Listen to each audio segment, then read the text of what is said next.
Assalamualaikum warahmatullahi wabarakatuh. Baik mahasiswa,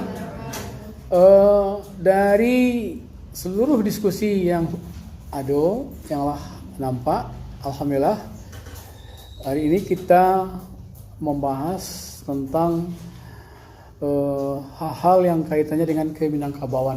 Di antaranya kita juga bicara tentang tambo alam Minangkabau. Di awal kuliah cakulah mbokanakan agama Islam yang pertama kali masuk ke Minangkabau, dan itu adalah agama Islam. Karena menurut ambo,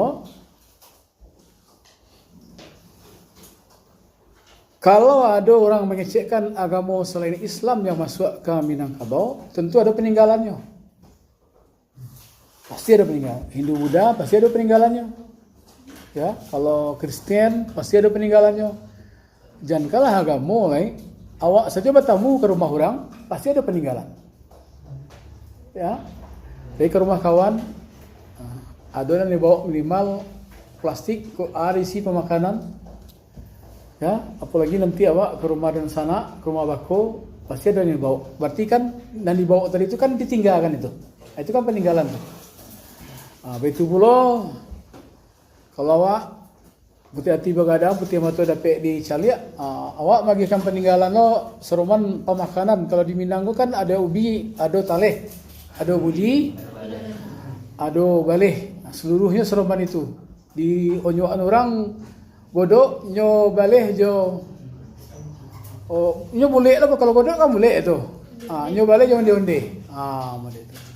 Singgonyo saling balih membalih lah kebaikan sesuai jo hadis yang dibaca tadi kan, asal itu kebaikan maka akan dibalasi dengan kebaikan. Itulah uniknya di Minangkabau itu. Apalagi sejarah, apalagi tambo alam, tidak mungkin kan.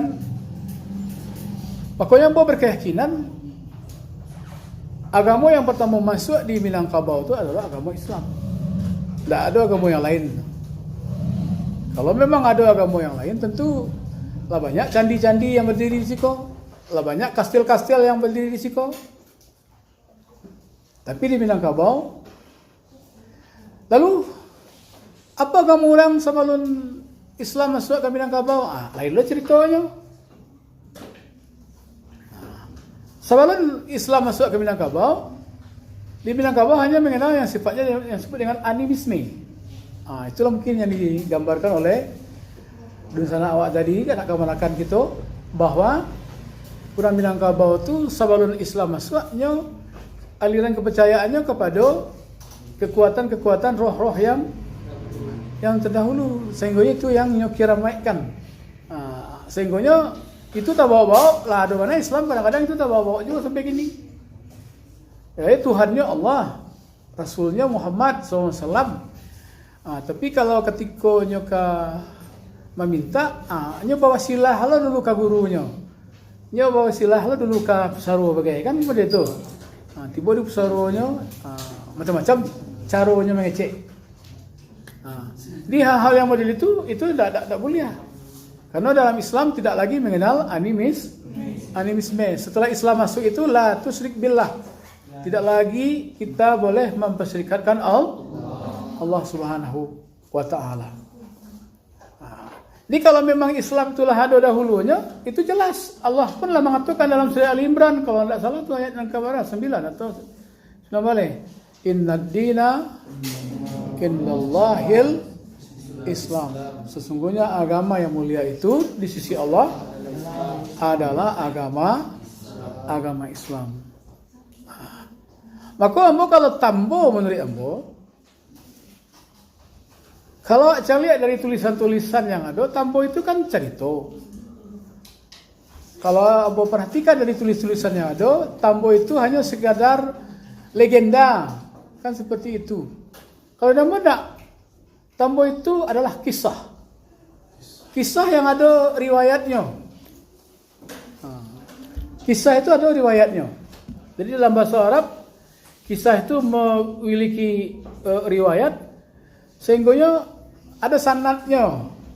Bayangkan, Ada yang mengecekkan Islam itu masuk 1700, ada yang mengecekkan 1800, malah ada orang yang mengecekkan sebelum Masehi, tahun 300 sebelum Masehi. Kalau hanya tambo, tak mungkin Islam ada gini dah.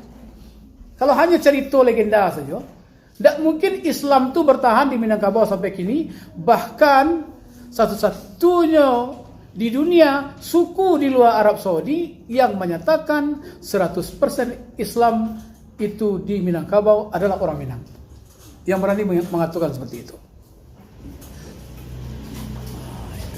Jadi kalau itu hanya mitos, malah ada orang yang mengecekkan Tambo itu mitos. Ya kalau hanya mitos, tidak ada Islam seperti ini lidah. Tapi kalau ikut kisah itu adalah realita yang nyata, yang bisa dipertanggungjawabkan dan bisa dibuktikan. Sehingga lahirlah filosofi. Itu kan filsafat tadi itu kan. Lahirlah filosofi Minang. Filosofi Minang yang lahir itu tidak hanya bisa dilogika-logikakan saja, tapi juga harus diyakini. Apa itu? Ada bahasa Sarak, Sarak bahasa di Kitabullah. Sarak mangato, ada memakai. Jadi kalau kita itu sudah bersendikan kepada Al-Quran dan Sunnah, otomatis Tambo itu tidak hanya cerita saja, memang bisa dipertanggungjawabkan realitanya. Dari temuan-temuan ahli sejarah ada yang mengatakan tadi sebelum Masehi, 300 sebelum Masehi. Kalau itu hanya cerita mitos, mustahil mitos akan bertahan sampai sekarang. Kenapa? Karena kebenaran itu pasti abadi. Kemitosan dan kebohongan itu pasti akan segera sirna. Itu logikanya, baru berjalan di sini. Ad-dinul akal.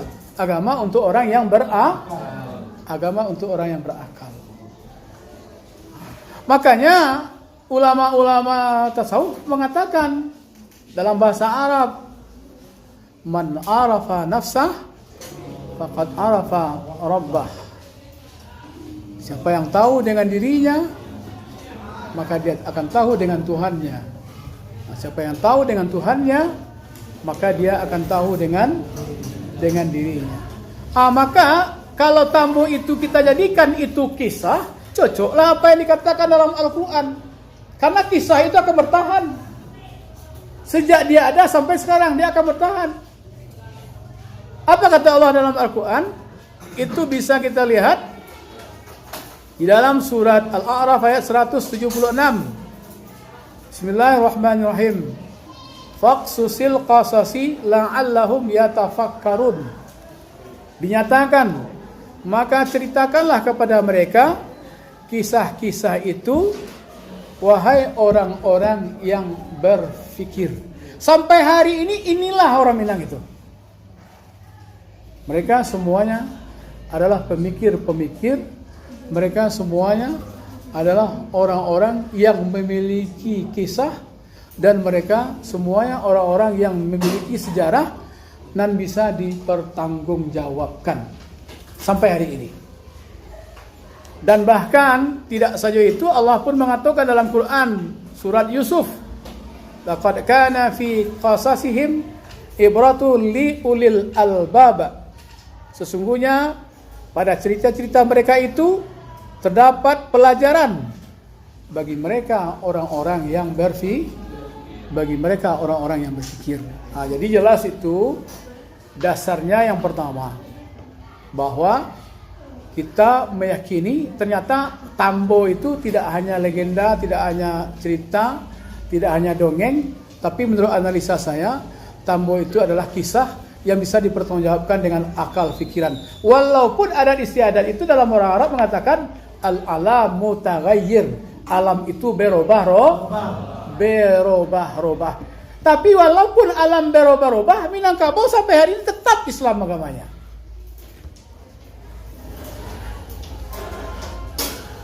Kan ada pula kalau berubah alam, berubah pula akidahnya, kan ada pula.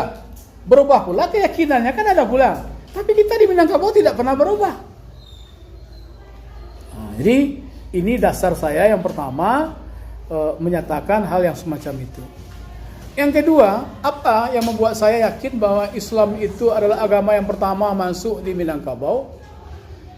Karena setelah Islam itu masuk di Minangkabau, secara filosofinya orang Minang juga mengatakan alam takambang menjadi guru. Alam takambang menjadi guru. Kenapa alam takambang itu menjadi guru? Karena kita merujuk kepada Al-Quran. Kalau Al-Quran itu mengatur adat yang memakai, maka itu harus kita patuhi. Lain cerita bagi orang yang tidak mematuhi, berarti itu oknum. Apa contohnya alam takambang menjadi guru itu?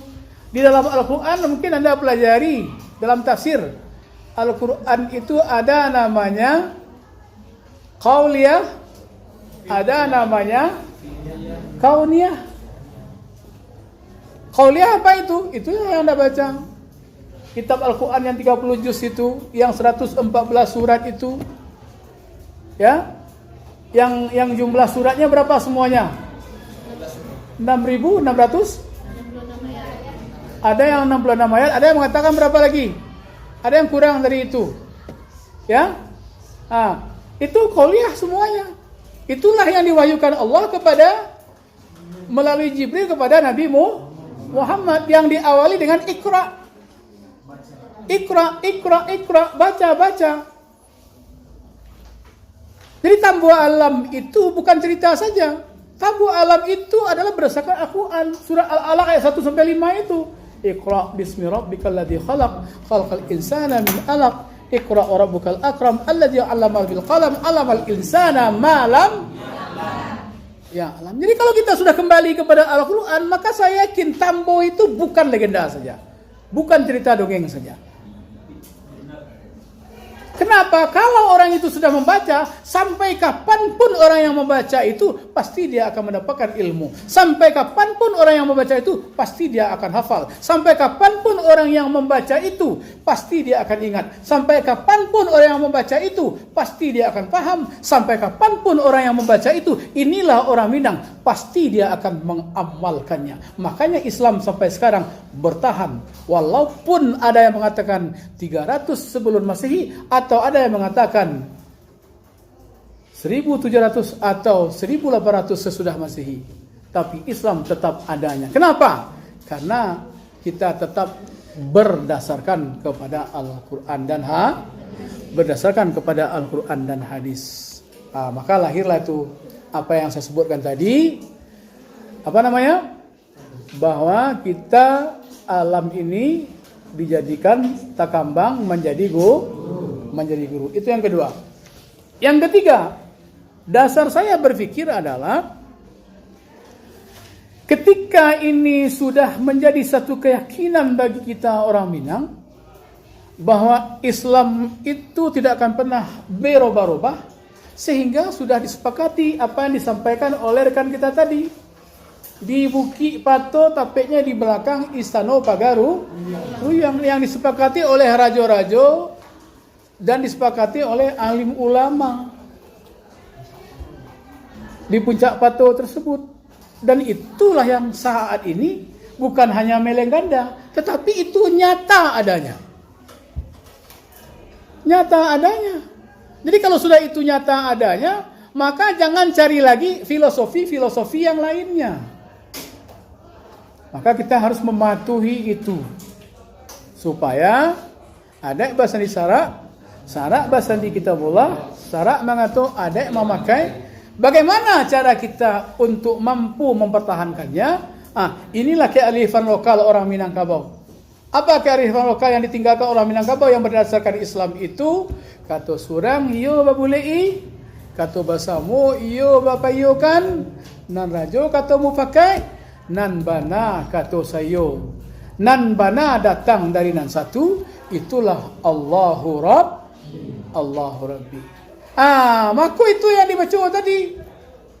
Mako di Minangkabau ada puluh, ada yang berbuah mati, ada puluh, ada yang berbuah sentak.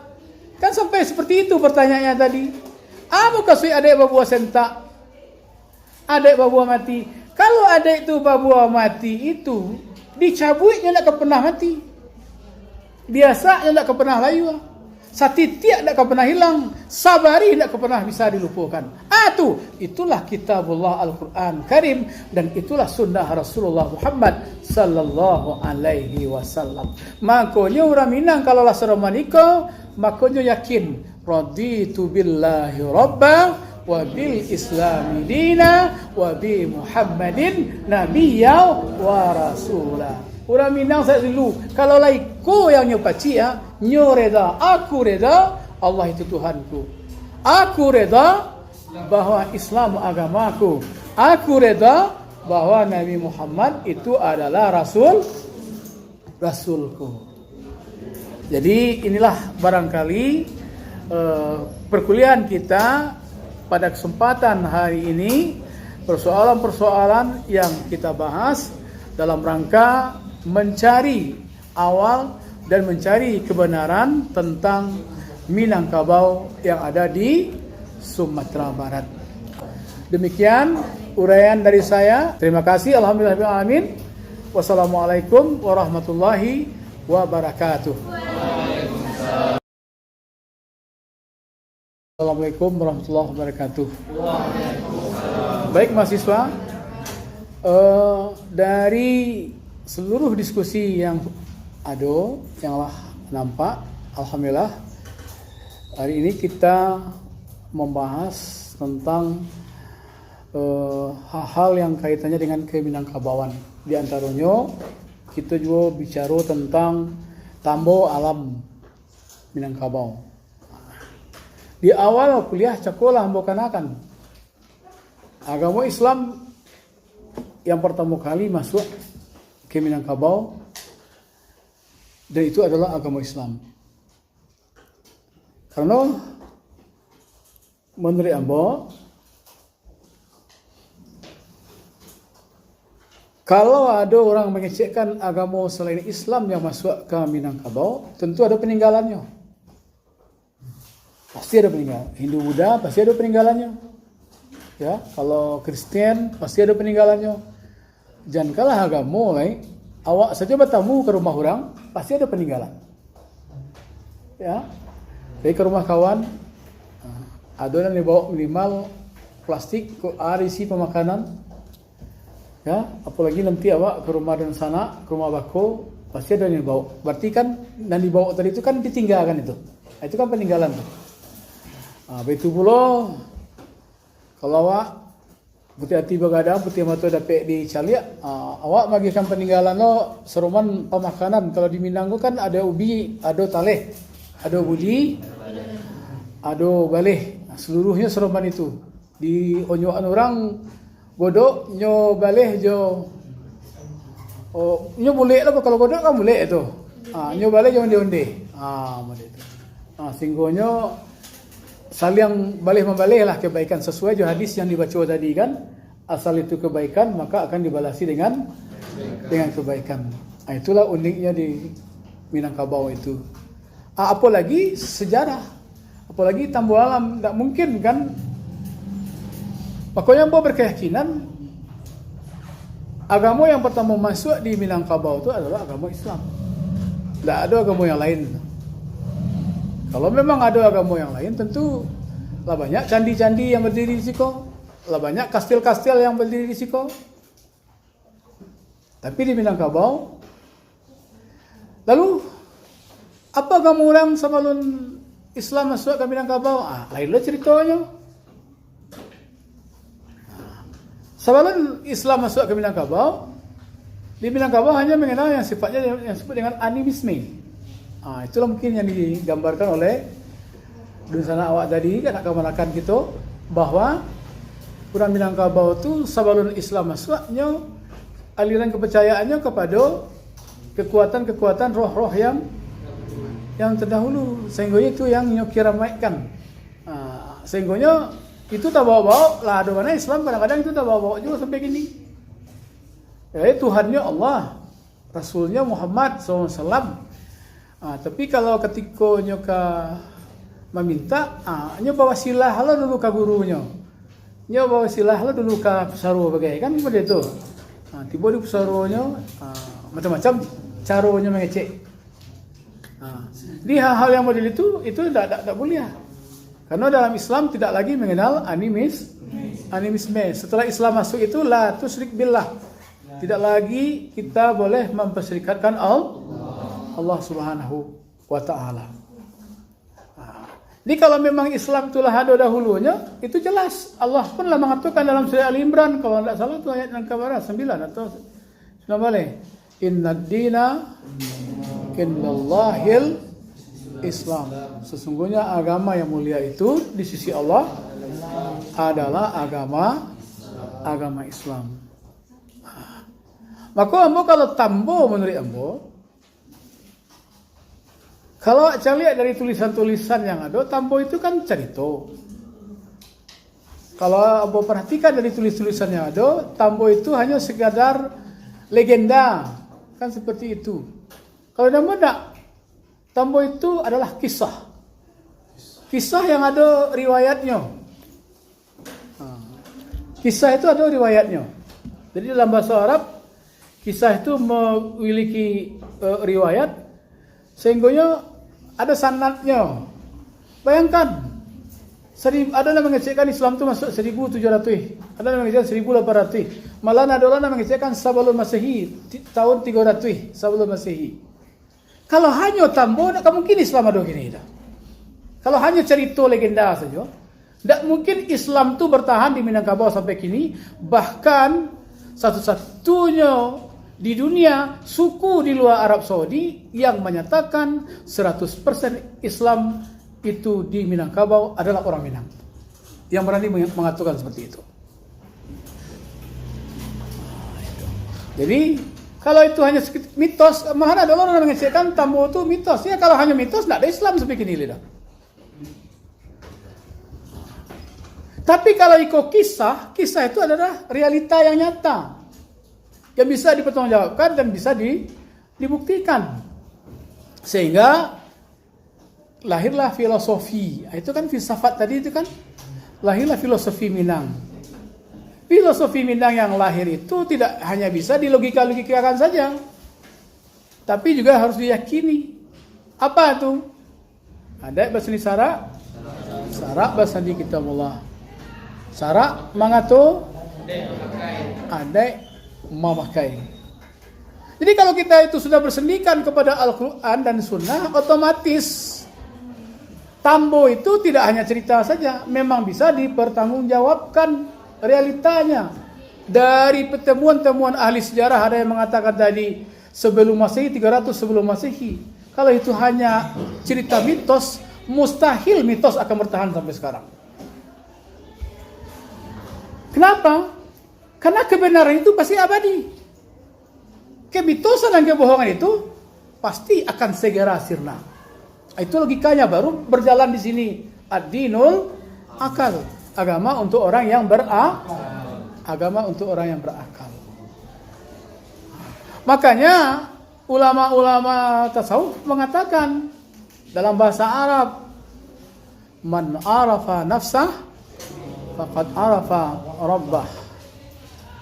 Siapa yang tahu dengan dirinya, maka dia akan tahu dengan Tuhannya. Nah, siapa yang tahu dengan Tuhannya, maka dia akan tahu dengan dirinya.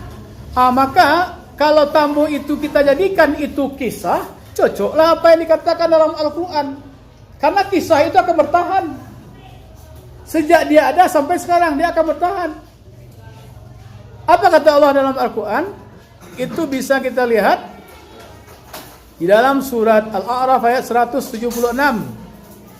Bismillahirrahmanirrahim. Faqsusil qasasi la'allahum yatafakkarun. Dinyatakan, maka ceritakanlah kepada mereka kisah-kisah itu, wahai orang-orang yang berfikir. Sampai hari ini inilah orang Minang itu. Mereka semuanya adalah pemikir-pemikir. Mereka semuanya adalah orang-orang yang memiliki kisah. Dan mereka semuanya orang-orang yang memiliki sejarah dan bisa dipertanggungjawabkan sampai hari ini. Dan bahkan tidak saja itu, Allah pun mengatakan dalam Quran surat Yusuf, laqad kana fi qasasihim Ibratul li ulil albab. Sesungguhnya pada cerita-cerita mereka itu terdapat pelajaran bagi mereka orang-orang yang berfikir. Jadi jelas itu dasarnya yang pertama, bahwa kita meyakini ternyata Tambo itu tidak hanya legenda, tidak hanya cerita, tidak hanya dongeng, tapi menurut analisa saya, Tambo itu adalah kisah yang bisa dipertanggungjawabkan dengan akal pikiran. Walaupun adat istiadat itu dalam orang Arab mengatakan al-alam mutaghayyir, alam itu berubah. Tapi walaupun alam berubah, Minangkabau sampai hari ini tetap Islam agamanya.